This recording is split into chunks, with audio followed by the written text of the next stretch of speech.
나누겠습니다. 자, 예수님이 십자가에 죽으시고 부활하시고 승천하신 후 교회가 시작이 됐습니다. 그야말로 실질적인 교회가 시작이 됐죠. 그리고 예루살렘에서 그렇게 시작된 교회는 성령 하나님의 역사로 말미암아 부흥했습니다. 사도행전의 역사를 보면 교회의 부흥이 예루살렘으로부터 시작해서 소아시아와 로마까지 뻗어나가는 것을 볼 수 있습니다. 그런데 제가 늘 그 신약 성경 시대의 이야기를 그렇게 가끔 하는 것처럼 그 당시에는 우리가 흔히 말하는 교회가 조금은 혼란을 겪던 시기였죠. 왜냐하면 기본적으로는 유대교와 구분이 좀 애매했습니다. 그 당시 이미 전통적으로 내려왔던 유대교와 과연 예수 그리스도를 믿는다는 이 그리스도교가 어떻게 구분되는지 조금 애매했어요. 왜냐하면 같은 하나님, 하나님 같은 분 아니야? 이렇게 생각하기 시작하면 이제 그것이 좀 구분이 좀 애매했죠. 또 교리적으로도 이렇게 뭔가 딱 체계가 좀 덜 잡혔죠. 그러니까 매번 할례 문제 가지고 이렇게 서로 다투고 그랬죠. 할례를 받아야 된다, 안 받아도 된다, 이런 문제 가지고 이렇게 다투고 했죠. 뭐 할례뿐만이겠습니까? 그러니까 이런 교리적으로 뭐 우상에게, 그러니까 그 당시에 무슨 뭐 이렇게 뭐 제우스에게 바쳤다가 이렇게 시장에 나온 그 뭐 음식을 사 먹을 수 있느냐, 뭐 이런 것도 하나의 교리적인 문제라고 한다면 그런 교리적인 문제들도 좀 이렇게 체계가 덜 잡힌 상황이었죠. 그 와중에 가장 큰 문제가 뭐였냐면 실질적인 박해였습니다. 실질적으로 예수님을 믿는다고 하면 핍박했고 박해를 받았고 감옥에 갇히고 채찍에 맞았습니다. 그리고 그 강도가 점점 심해졌죠. 자, 그러면 지금 뭐 제가 간단하게 세 가지 얘기만 했죠. 유대교와의 어떤 문제, 또 어떤 교리적인 문제, 그리고 박해의 문제. 자, 먼저 유대교와의 문제에 대해서는 어떻게 답을 해야 될까요? 같은 하나님이잖아. 무슨 하나님을 믿는데 같은 하나님인데 뭘 자꾸 예수님이래. 하나님이면 하나님이시지 뭘 예수님이야. 이렇게 말하지만, 자, 같은 하나님, 오케이. 그 하나님께서 이 땅 가운데 당신의 본체로 보내신 분이 예수 그리스도이시잖아요. 하나님이 보내신 예수 그리스도를 거부하는 것은 내가 하나님을 믿는다고 하지만 하나님께서 보내신 분, 하나님의 명령과 하나님의 뜻을 거부한다면 그게 과연 하나님을 믿는 것이냐는 거죠. 내가 우리 엄마를 엄청 사랑해, 우리 엄마야 라고, 나는 우리 엄마의 딸이야, 우리 엄마의 아들이야 하지만 엄마의 명령과 엄마의 생각과 엄마와 아무 상관이 없이 지낸다. 엄마가 엄마가 주는, 엄마로부터 공급되어지는 그 모든 것이 부정되면 그게 무슨 또 엄마와의 관계가 성립이 되겠어요? 그런 의미에서 유대교와의 문제에서 결국에는 답은 뭐냐? 예수님이세요. 예수 그리스도로 말미암아 우리가 하나님을 볼 수 있도록 주님이 이 땅에 오셨으니까요. 자, 교리적인 문제요. 할례를 받아야 되느냐, 안 받아야 되느냐, 뭐 우상에게 바친 제물을 어떻게 할 것이냐, 뭐 이런 문제들, 교리적인 문제, 글쎄요, 그건 좀 다툼이 있을 수 있지만 결국에는 그러나 우리가 교리를 지켜서 구원받는 것이 아니라 어떻게 해야 구원을 받습니까? 오직 예수 그리스도로 구원받는 줄 믿습니다. 교리적으로는 복잡할 수 있지만 그러나 그 모든 것이 사실은 차후의 문제고 오직 예수로 구원받는 것이죠. 자, 가장 중요했던, 또 가장 실질적이었던, 구체적이었던 문제인 박해의 문제는 어떻게 답을 낼까요? 그 시간에 엄청난 박해가 있었고 감옥에 갇히고 이런 박해가 시작이 됐는데, 가만히 생각해 보시면 여러분, 그들이 왜 박해를 받았죠? 왜 핍박을 받았습니까? 예수님 때문에 핍박받았습니다. 예수 안 믿으면 전혀 핍박받을 이유가 없어요. 박해를 받는 유일한 이유, 오직 예수. 그러면 반대로, 그러면 그렇게 박해를 받는데도 불구하고 끝까지 그 박해를 견딜 수 있었던, 또 견뎌야만 했던, 또 견뎌낼 수 있었던 힘은 어디로부터 옵니까? 오직 예수인 줄 믿습니다. 박해에 대한 이유, 왜 박해를 받아? 오직 예수님. 그런데 그러면 이 박해를 끝까지 견뎌야 하는 이유는 무엇이며, 끝까지 그렇게 심지어는 순교의 자리까지 박해를 견딜 수 있는 힘은 어디로부터 오는 거야? 오직 예수더라는 거예요. 그래서 유대교와의 문제도, 교리적인 문제도, 박해의 문제도 오직 예수로 답한 줄 믿습니다. 그게 신약교회였어요. 1세기 말에, 이 성경의 시대죠. 1세기 말에 혼란과 박해의 그늘이 짙어지면서 이 교회에는 사실은 사람들도 많고 생각들도 다양하고 상황들도 다양하게 막 바뀌면서 교회는 다시 한번 바로 이 유일한 정답인 오직 예수를 붙잡아야 할 때가 온 거예요. 그래서 이 사도 요한이 자신의 마지막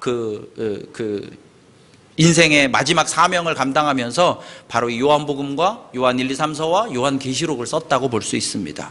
다시 말하면 이 요한복음은 오직 예수, 그 당시에 복잡하고 그 혼란스럽고 또 극심한 박해가 점점 심해지고 언제 끝날지 모르는 그런 아주 그 긴장되는 그 시대적인 상황 속에서, 아니 상황은 긴장될지 모르고 상황은 어려울지 모르지만 우리에겐 언제 어디서나 유일한 정답 오직 예수가 답이야 라고 하면서 써내려간 것이 바로 대표적으로 이 요한복음이다 라고 하는 것입니다. 우리는 요한복음을 그렇게 읽어야 합니다. 그래서 요한복음은 예수 그리스도가 누구이신지에 대한 뚜렷한 목적을 가지고, 그 목적을 가지고 써내려갔다는 거죠. 자, 그런 의미에서 이제 요한복음을 들여다보면 요한복음에 많이 등장하는 단어 중에 하나가 이제 한국말로는 표적이라고 번역이 되어 있습니다. 오늘도 표적이라는 단어가 나오는데요. 표적이라는 단어가 많이 나와요.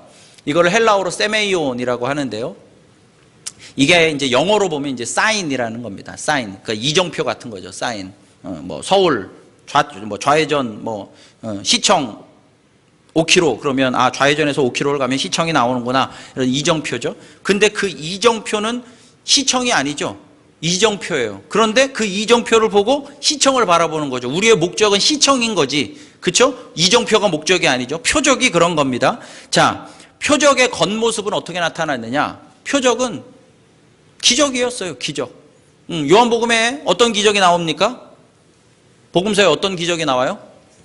다양한 기적이 나와요. 다양한 기적이 나오는데 특별히 요한복음에는 이 사도 요한이 특별히 7개의 기적을 딱 추려서 써놨습니다. 그 요한복음에는 7개의 표적, 그래서 요한복음 7개 표적 이렇게 얘기하는데요. 7개의 표적만, 예수님이 이 땅 가운데서 7개 표적만 하셨겠어요? 70개만 하셨겠어요? 그러나 요한복음은 아까도 말씀드린 것처럼 예수님이 누구이신지를 명확하게 알게 하기 위해서 굉장히 의도된 기록물이에요. 그러다 보니까 이 사도 요한이 의도적으로 딱 7개의 표적만 요한복음에 기록을 해놓은 거예요. 우리 성경 퀴즈에 많이 나오죠. 그래서 첫 번째 표적이 뭐였습니까? 물이 포도주가 되는 표적이죠. 그게 이제 첫 번째 표적입니다. 그 표적으로 시작해서 7개의 표적이 나와요.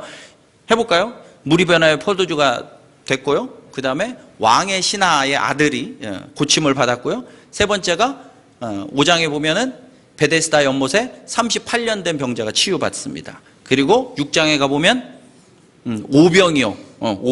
물고기와 보리떡으로 5,000명, 2만 명이 먹은 오병이어 사건이 나오고요. 그 다음에 그렇죠. 나면서 맹인된 자를 치유받죠. 그런데 사실 나면서 맹인된 자가 치유받기 전에 하나가 더 있는 게 뭐냐면 오병이어 다음에 나오는 게 이제 수상도보, 무리를 걷는 기적이 나오죠. 무리를 걷고요. 그 다음에 이제 9장에 보면 나면서 맹인된 자가 이제 치료를 받고요. 마지막 7번째 표적이 뭡니까? 죽은 나사로가 살아났다네. 죽은 나사로가 살아났다네. 그게 이제 요한복음의 7가지 표적입니다. 다시 한번요. 이 표적은 의미가 뭐라고요? 뭔가를 나타내는 것이지 표적 자체가 목적이 아니에요. 표적은 물이 변하여 포도주가 됐네. 야, 포도주 마시려면 예수님한테 가면 되겠구만이 아니야. 그렇게 생각하면 안 돼. 그러니까 물고기와 보리떡 몇 개만 있으면 가지고 그냥 5,000명, 우리 교회 수준으로는 그냥 배 터지게 먹고도 갖다 팔 정도가 되겠구만. 이렇게 생각하면 안 돼. 그 모든 표적은 예수 그리스도를 가리키고 있다는 사실이에요. 그런데 오늘 그 예수 그리스도를 가리키고 있는 그 표적을 예수님이 뭐라고 말씀하시느냐? 오늘 본문에 이제 26절부터 보시면, 6장 26절에 보시면, 예수께서 대답하여 이르시되 내가 진실로 너에게 이르노니 너희가 나를 찾는 것은 표적을 본 까닭이 아니요 떡을 먹고 배부른 까닭이로다. 너무 적나라한 말씀이에요. 사실은 니들이 나를 쫓아온 건 나를 쫓아온 게 아니라 뭘 쫓아왔다는 거예요? 떡 쫓아왔다는 거예요. 떡. 딱 그 말이야. 니들이 나를 지금 예수님이 이제 이게 지금 오병이어가 있었던 있었던 그 다음날 기록이에요. 이게 다음날 얘기거든요. 그 다음날이 됐는데 사람들이 막 예수님을 쫓아다닌 거야. 그 전날에 막 오병이어를 보고 자기네들도 떡 먹고 물고기 먹고, 그 다음에 그 다음날 예수님 또 쫓아온 거야. 무슨 많은 사람들이. 그 예수님이 뭐라고 하시느냐? 너희들이 지금 나를 쫓아온 게 아니라 떡 쫓아왔다는 거예요. 근데 가만히 생각해 보세요. 왜 예수님을 따라왔는데 그 떡을 쫓아온 거냐? 어제 오병이어 때 먹은 떡이 오늘까지 배부르겠습니까? 절대 그럴 수가 없죠. 그러면 이제 오늘 또 배고파. 그러니까 또 떡이 필요해. 여러분, 우리가 예수 그리스도께서 우리에게 주시는 그 표적에만 매달리면 떡 먹고 배불렀다. 그럼 또 뭘 걱정해야 돼? 다음 끼니 걱정하는 거예요. 우리가 자꾸 예수 그리스도께 초점을 못 맞추면, 우리는 그 어떤 것에만 초점을 맞추면 그 어떤 것 이후에 나타나는 것에 또 목마르고 또 배고프고 또 문제가 생겨요. 그러나 그 표적을 쫓아 예수 그리스도께 우리가 집중하면 아까도 말한 우리는 만 가지 문제의 정답을 얻게 될 줄 믿습니다. 그래서 27절에 예수님이 썩을 양식을 위하여 일하지 않고 영생하는 양식을 주신다고 하는 게 그것이죠. 그래서 예수님이 거기에 이제 27절에 여러분 거기 인자라는 표현이 나오잖아요. 이 양식은 인자가 너희에게 주리니, 뭐 이런 말씀들이 이제 조금 성경을 조금 어렵게 만들 수는 있지만 뭐 듣고 그냥 뭐 그러려니 하시면 됩니다. 이 인자라는 말이 이제 한국말로 말하면 이제 사람의 아들, 사람 인자의 아들 자자를 쓰는데요. 이 인자는 말 그대로 고유명사 같은 거예요. The Son 뭐 그런 뜻이에요. 그러니까 인자라고 하면 유대인들이 다 알아. 그분은 그리스도이시오. 인자라고 하면 메시아시고, 인자라고 하면 하나님의 사자라는 걸 알아. 그냥 The Son 그런 의미야. 그래서 그냥 그 사람 우리 왜 저 영화에 보면 매트릭스 보셨어요? 매트릭스에 보면 그 키아누 리브스를 뭐라고 해요? 영어 대명사로 그라고 하죠. 그가 그 사람이야 이렇게. 예, 그러니까 그라고 하면 그 매트릭스 속에 있는 그 세계관 속에 있는 사람들은 키아누 리브스가 자신들의 구원자라는 뜻이야. 그라는 사람. 그러니까 인자라는 표현이 이제 마치 영화 매트릭스에 따지면 그런 의미인 거예요. 인자 그러면 사람의 아들이 뭐야? 나도 사람의 아들인데 이런 뜻이 아니라 인자라고 하면 어떤 그 The Son 그 사람이라고 표현할 때 바로 메시아요, 그리스도요, 하나님의 아들이요, 하나님의 사자를 나타내는 거예요. 유대인들이라면 다 알고 있는 단어죠. 그런데 그 인자, 그 메시아, 그 그리스도가 지금 바로 예수 그리스도 자신임을 드러내시고 계신 거예요, 이게. 사람들은 인자를 기다렸죠. 메시아를 기다렸어. 근데 예수님이 오셔서 내가 바로 그 인자라고. 그런데 그 인자는 너희가 어제 먹고 오늘 또 배고픈 그 떡이 아니라 그 썩을 양식이잖아요. 어제 먹은 떡 우리가 다 이제 뱃속에서 다 뭐 분해됐을 거 아닙니까? 그 떡이 아니라 영생하도록 있을 양식을 너희에게 주러 왔다고 말씀하시는 거예요. 그게 예수 그리스도. 자, 그러면 예수님이 당신을 인자라고 소개한 거잖아요. 그럼 사람들이 이제 아니 당신이 인자야? 당신이 그 사람이란 말이야? 당신이 그 아들이란 말이야? 당신이 메시아란 말이야? 당신이 하나님의 아들이라면, 그러면 자 28절 당신이 하나님의 아들이라면 그들이 묻되 우리가 어떻게 하여야 하나님의 일을 하오리이까? 당신이 하나님의 아들이라면, 하나님의 사자라면 하나님의 일을 우리에게 가르쳐줘. 우리가 어떻게 해야 과연 하나님의 일을 하는 것이야? 당신이 하나님의 사자면 우리가 어떻게 하는 것이 하나님의 일인지 알려줘. 이렇게 예수님한테 물어봅니다. 그랬더니 29절. 사실 이 29절이 우리가 뭐 이렇게 제가 늘 말하는 요절은 아니지만, 외우는 요절은 아니지만 저한테는 거의 외우다시피 하는 제 인생의 요절이기도 합니다. 29절 볼까요? 29절 함께 읽어볼까요? 시작. 예수께서 대답하여 이르시되 하나님께서 보내신 이를 믿는 것이 하나님의 일이니라. 아멘. 여러분, 하나님의 일을 뭐라고 하느냐? 세상에서 어떤 거창하고 폼나는 것이 아니라 하나님께서 보내신 자를 믿는 것이 하나님의 일이라고 하시는 거예요. 하나님께서 보내신 자를 믿는 것이 하나님의 일이에요. 자, 우리의 실존의 상황에서 생각을 해볼까요? 여러분, 지금 여러분들이 지금 이 교회 바깥에 여러분들의 사업과 여러분들의 직장과 여러분들의 뭐 어떤 사회적인 문제와 가정적인 문제와 뭐 건강의 문제도 있을 수 있고, 여러분 지금 당장 내가 뭘 어떻게 해야 될지 모르시겠습니까? 그럴 때가 있죠. 심란할 때가 있고 뭔가 복잡할 때가 있어요. 우리가 그럼에도 불구하고 하나님을 하는데 당장 내가 지금 뭘 해야 될지 모를 때 하나님의 일이 무엇이냐? 예수 그리스도를 믿는 일입니다. 예수 그리스도를 믿는 일이 그게 하나님의 일을 하는 거예요. 당면한 일로 지금 막 정신없고 분주합니까? 그래서 하나님을 놓쳤습니까? 예수 그리스도를 놓쳤습니까? 그러면 하나님 일을 놓친 거예요. 제가 왜 오늘도 예수 그리스도이시냐? 우리가 1년 360일 주일만 따지면 50번 52주의 예배를 드리면서 우리 교회에 그래도 우리 교회가 50번 이상의 예배를 드리면서 항상 답은 예수 그리스도라고. 오늘 제가 지금 이 얘기를 올해만 2024년만 하더라도 수도 없이 반복하지 않았습니까? 그럼에도 왜 또 반복할까요? 예수 그리스도를 놓치면 하나님을 놓치는 거예요. 여러분 이 말을 되게 이게 어수룩하게 듣지 말자고요. 무엇이 하나님의 일이냐? 하나님이 보내신 예수 그리스도를 믿는 일이에요. 반대로 말해볼까요? 예수 그리스도를 놓쳤어. 왜 놓쳤나 봤더니 너무 분주해서 놓쳤고, 아파서 놓쳤고, 피곤해서 놓쳤고, 바빠서 놓쳤고, 지금 잠깐 예수님에 대해서는 조금 쉬어야 되겠고, 그럼 하나님을 놓친 거예요. 하나님을 붙드는 일, 그게 예수 그리스도를 믿는 일인 줄 믿습니다. 잠시 멈춰야 해요. 오히려 우리의 분주함을 잠시 멈추고, 내가 정말로 예수님을 믿는지, 내가 정말로 예수 그리스도와 함께 하는지, 내가 지금 하나님의 일을 하고 있는지. 제가 아까도 새벽 예배 얘기하면서 왜 새벽을 그렇게 치열하게 깨웁니까? 예수님 놓칠까 봐 그런 겁니다. 새벽 예배 가서 기도하면 그냥 하나님이 그냥 막 기도하는 것마다 족족 다 들어주셔서 새벽 예배를 지키려고 하는 게 아니라 그렇게 치열하게 예수님 붙들려고 하는 겁니다. 그러지 않으면 하나님을 놓치니까요. 하나님의 일을 하려고 하는 겁니다. 예수님을 믿는 일, 예수 그리스도를 붙드는 일, 예수님을 내 기억과 마음과 생각과 내 손과 발과 내 일상 가운데 예수님 놓치지 않는 일, 그게 하나님의 일인 줄 믿습니다. 여러분 예수님을 주님으로 그렇게 우리가 믿으면, 관계가 딱 성립이 되면 마땅하게 되는 일들이 있죠. 마땅한 일들이 있죠. 마땅한 일들을 마땅하게 하게 됩니다. 예를 들어 볼까요? 예수님의 제자들이 예수님을 팔아버리고 다 배신하고 도망갔죠. 가룟 유다만 예수님 팔아먹었습니까? 베드로만 배신했습니까? 다 도망갔잖아요. 그러다가 예수님이 십자가와 부활을 통해서 예수님이 누구이신지가 분명해졌어요. 그러니까 관계가 딱 성립이 됐어. 예수님이 정말로 그분, 하나님의 아들, 인자, 그리스도, 메시아, 하나님의 본체, 우리를 위하여 죽으신 분, 그러나 다시 사셔서 완전한 창조주가 되셨어요. 그게 이제 딱 성립이 됐어. 그 다음에 끝입니까? 아니요. 끝이 아니라 시작이죠. 어떤 시작? 이 제자들에게 이제 마땅함이 생긴 거야. 어떤 마땅함? 그들의 인생이 예수 그리스도를 위한 삶이 되는 그 마땅함이 생긴 줄 믿습니다. 그냥 끝나지 않았어요. 예수님이 주님이세요? 그러면 예수님이 그리스도이십니까? 나를 위하여 예수님 십자가에 죽으셨습니까?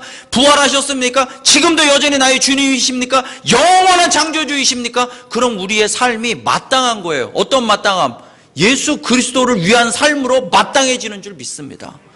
여러분 마땅해지는 것이 권세라니까요. 권세예요. 마땅해지는 것이 권세예요. 무엇이든 감당할 수 있어요. 그게 진짜 마땅하다면 그게 권세예요.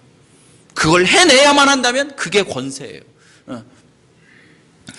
주를 위해서 사는 것이 마땅하다. 그렇게 주를 위해 사는 것이 마땅하다 보니 그 당시에 그 핍박과 박해 속에서도 세상이 제자들을 감당할 수가 없었어요. 순교의 자리까지 마땅함을 지키는 제자들을, 그 사도들을, 그 예수님의 그리스도의 군병들을 세상은 감당할 수가 없었어요. 그래서 히브리서 11장의 믿음장에 보면 세상이 감당할 수 없다고 나오잖아요. 믿음으로 마땅하게 살아가는 사람들은 세상이 감당할 수 없어요. 오늘 우리의 믿음이 세상이 감당할 수 없는 믿음 되기를 주님의 이름으로 축원합니다. 그래서 우리가 성경에 근심하지 말라, 제가 늘 말하잖아요. 왜냐하면 저부터 가장 근심할 수 있고 두려워할 수 있고 지금도 근심된 일, 두려운 일들이 많죠. 근심하지 말라 그러나 예수님 말씀하시잖아요. 그러면 근심하지 않으려고 애를 쓰기보다 우리는 먼저 예수님을 붙드는 겁니다. 예수 그리스도를 붙드는 거예요. 예수님을 믿을 때, 예수 그리스도를 붙들 때 그 말씀이 실제가 되고, 우리는 근심하지 않는 존재. 그래서 고난은 있어도 근심하지 않는 존재가 되는 줄 믿습니다. 고난은 있어요. 고난은 있어도 근심하지 않는 그 권세가 우리에게 주어진다는 거죠. 회개하라? 회개가 마땅합니다. 창조주 앞에 서보세요. 회개가 마땅합니다. 욥이 우리에게 가르쳐주죠. 그 천하에 의로웠던 욥도 창조주 하나님 앞에 딱 서는 순간 오케이, 제가 입을 가리고 죄를 뒤집어 쓰고 베옷을 두르고 주님 앞에서 머리카락을 풀어헤치고 주님 앞에 회개합니다. 아니, 우리가 욥도 회개하는데 여러분, 창조주 앞에 서면 회개가 마땅합니다. 그런데 신기한 건 그 회개가 마땅할 때 그 마땅함에 뭐가 있다고요? 권세가 있어요. 그래서 회개는 죄책감을 지워주는 교리가 아닙니다. 다시 한번요, 회개는 죄책감을 지워주는 교리가 아니에요. 뭔가 우리가 죄책감에 좀 수치심에 죄책감에 있다가 교회에 와서 예수님, 당신의 보혈로 나를 용서하여 주옵소서, 믿습니다, 아멘. 그러면 내 죄책감이 사라지냐? 그런 용도가 회개가 아닙니다. 그 정도가 아니에요. 그게 별게 아니란 뜻은 아니지만 그 정도가 아니에요. 그걸 뭘 권세라고 부릅니까? 회개에는 권세가 있는 줄 믿습니다. 어떤 권세가 있습니까? 돼지우리 안에 처박혔던 그 탕자를 다시 한번 아버지의 귀한 아들로 받아주는 그 놀라운 역전의 권세가 회개에 있는 줄 믿습니다. 회개할 때 역전이 일어납니다. 마땅함을 마땅하게 행할 때 역전이 일어납니다. 회개가 주는 권세, 감사가 주는 권세, 근심하지 않는 권세, 우리에게 말씀 그대로 우리에게 주실 줄 믿습니다. 그래서 예수님이 이 땅 가운데 오셔서 실체로 보여주시는 거예요. 그 권세의 실체를 보여주시는 거예요.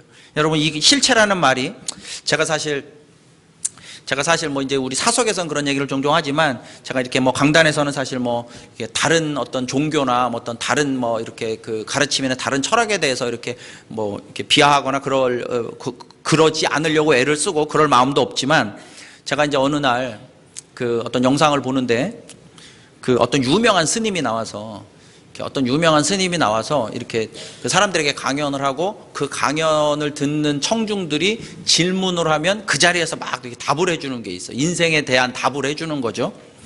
그래서 그게 이렇게 굉장히 오래 했어요. 그 중에 이 스님의 그 강연이 굉장히 유명해져서 미국까지 간 거야. 그래서 미국에서 실제로 있었던 그 영상이 떠요. 미국에서 이제 한인들을 상대로 이제 미국에 사는 한인들이 그 강연장에 모였고, 그 강연장에서 어떤 할머니가 질문을 합니다. 뭐라고 질문하느냐? 거의 제가 워딩을 써왔으니까 이건 제가 쓴 게 아니라 거의 워딩이 그대로예요. 극락세계가 있습니까? 이렇게 물어봐요. 스님한테. 극락세계가 있습니까? 또 제사를 지내면 정말 죽은 귀신이 찾아와서 제사밥을 먹습니까? 이렇게 물어봐요. 근데 만약에 제사밥을 먹는다 그러면, 이게 내가 지금 한국에 있다가 미국에 왔으면 뭐가 바뀌었어? 지금 장소도 벌써 태평양을 건너왔고 뭐도 바뀌었어? 시간도 바뀌었지. 한국에서 꼬박 12시에 들었는데 미국에 오면 12시가 몇 시인지 어쨌든 헷갈리잖아. 그러면 시간도 바뀌고 장소도 바뀌었는데 내가 여기서 제사를 드리면 귀신이 여기까지 시간 맞춰 찾아와서 제사밥을 먹습니까? 또 자기의 종손이 크리스찬이 됐대. 그러니까 제사를 드려야 되는 종손이 그리스도인이 됐대. 그럼 제사를 안 드리겠다고 하는데, 그 얘를 억지로 시킬 수는 없고, 그러면 이 제사를 딸네 집에 옮겨서 딸 집으로 제사를 옮겨서 드려도 이 제사가 성립이 됩니까? 이렇게 물어봐. 이런 여러 가지를 물어봐요. 스님이 뭐라고 대답하느냐? 딱 한 줄. 할머니 좋을 대로 하세요. 할머니가 다시 묻습니다. 아니요, 제가 지금 지극정성으로 제사를 드리고 있는데 조상님이 내가 지극정성으로 드리는 제사밥을 드시러 오신다는 확신이 있어야 내가 이 제사를 더 잘 드릴 거 아닙니까? 이렇게 물어봐요. 그랬더니 스님이 뭐라고 하느냐? 기독교 신자는 하나님이 있다고 믿으니 하나님이 있는 것이고, 하나님이 없다고 믿는 사람들은 그렇게 믿으니 하나님이 없는 겁니다. 결국 모든 것은 생각의 차이입니다. 옳고 그름은 없고 진리와 비진리는 없고 그냥 생각이 다른 것뿐이에요. 스님이 얘기해요.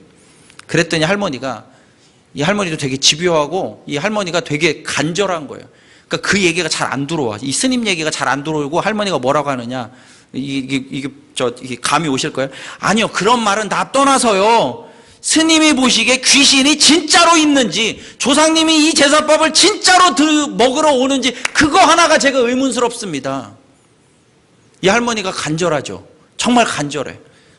그러니까 스님이 뭐라고 하냐면, 아니 제가 지금 말하잖아요. 있다고 믿는 사람에게는 있고요, 없다고 생각하는 사람에게는 없어요. 그러니까 할머니가 또 물어봐요. 아니 그러니까 그럼 제사를 계속 드리는 게 좋을까요? 이 할머니의 간절함이 보이시죠? 이게 지금 우리가 웃지만 얼마나 간절해. 그러니까 이제 스님도 본인이 좋으면 그냥 하는 거고요, 필요 없다고 생각하면 안 지내도 되는 거라고요. 그러니까 할머니가 이제 결정적으로 또 물어봐. 스님은 제사 지낼 때 귀신이 보이시나요? 이렇게 물어봐. 그러니까 스님이 뭐라고 대답하느냐. 참 지혜로워. 자, 이 스님 말이에요. 이제 여러분들이 할머니야, 내가 스님이야, 내가 대답을 해줍니다. 내가 길을 가는데, 어이구 저기 귀신이 있다. 그러니까 할머니가 여길 보니까 없어, 아무것도 없잖아, 그죠? 없어. 이 스님이 어이구 저기 귀신이 있다. 아니 귀신이 없는데 스님은 무슨 귀신이 있다고 그러세요? 아니 저기 귀신이 있잖아. 눈이 삐었나? 그러니까 할머니는 아니 귀신이 없는데. 그럼 누구 말이 맞아요? 이렇게 물어봅니다. 누구 말이 맞아요? 그러니까 할머니가 뭐라고 하느냐, 제가 생각하기에 스님이 너무 동문서답하시는 것 같아요, 이렇게 말합니다. 그랬더니 스님이 누가 동문서답하는지 모르겠네, 이제 이럽니다. 그러니까 할머니가 마지막, 이제 이게 할머니의 마지막 말이에요. 아니 확실한 답을 안 주시고 계시잖아요. 어쨌든 알겠습니다, 무슨 말인지 하고서 앉아요. 여러분, 눈에 보이지 않는 것이 마음 먹기에 달렸다고 하는 말은 세련되고 합리적입니다. 그럴듯합니다. 제가 지금 다른 불교의 이야기를 무시하려고 하는 게 아니라, 그러나 여러분 정말로 진리라면, 진리가 있다면 영원한 생명과 영원한 죽음의 문제를 사람 마음 먹기에 달렸다고 말하는 건 진짜 위험한 얘기 아닙니까? 그건 정말 위험한 거잖아요. 진짜 생명과 진짜 죽음, 심지어 영원한 생명과 영원한 죽음이 있는데, 천국이 있다고 믿으면 있는 거고요, 지옥이 없다고 생각하면 또 없는 겁니다. 여러분, 이건 정말 위험하고 무책임한 거 아니에요? 이건 정말 위험한 거 아닙니까? 지옥이 없다고 생각하면 없는 거예요. 와, 이건 너무 위험한 거 아닙니까? 그냥 없어요 그러면 오히려 낫겠지, 오히려 좋을 것 같아. 없습니다, 그런 게 안 가본 사람도 없는데요, 이러면 오히려 이해가 되겠는데, 없다고 생각하면 없는 것이고 있다고 생각하면 있는 것이라는 건 정말 위험한 얘기 아닙니까? 그래서 예수님이 이 땅 가운데 오셨습니다.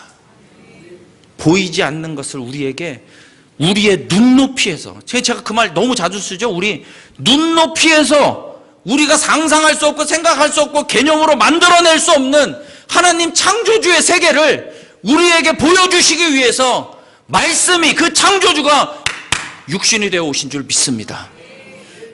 그분이 육신이 돼서 오신 거예요.